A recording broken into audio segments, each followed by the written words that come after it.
కేంద్ర ప్రభుత్వం నిధులతో జరుగుతున్న రైల్వే స్టేషన్ అభివృద్ధి కార్యక్రమంలో భాగంగా కాకినాడ టౌన్ రైల్వే స్టేషన్ అభివృద్ధి పనులు వేగంగా సాగుతున్నాయి.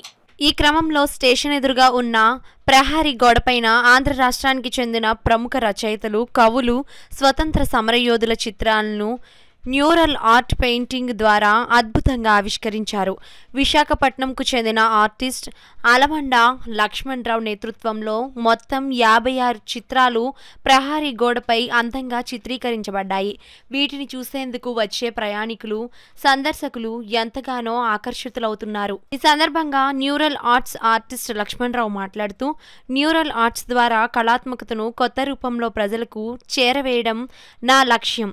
కాకినాడ రైల్వే స్టేషన్ గోడపై చేసిన ఈ చిత్రాలు సాహిత్య, సాంస్కృతిక, స్వాతంత్ర చరిత్రను కొత్త తరానికి పరిచయం చేస్తాయి అని తెలిపారు. కాకపోతే విశాఖపట్నంలో నుంచి మనం మ్యూరల్ పెయింటింగ్, తర్వాత ఆర్ట్ వర్క్ సంబంధించిన వర్క్స్ అన్నీ కూడా అక్కడ ఆర్ట్ రూమ్ ఉంది నాకు మధ్యపాలెంలో. అక్కడి నుంచి మనం వర్క్లు అన్నీ చేస్తుంటాం. సో అందులో భాగంగానే మనకి ఇక్కడ కాకినాడ రైల్వే స్టేషన్లో మనకి వచ్చి ఈ మ్యూరల్ పెయింటింగ్ చేయమని చెప్పారు.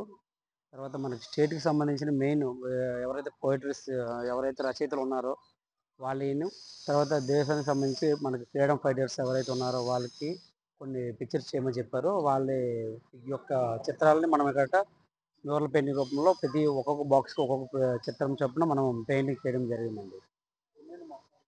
మొత్తం పిక్చర్స్ వచ్చేసి 56 అండి.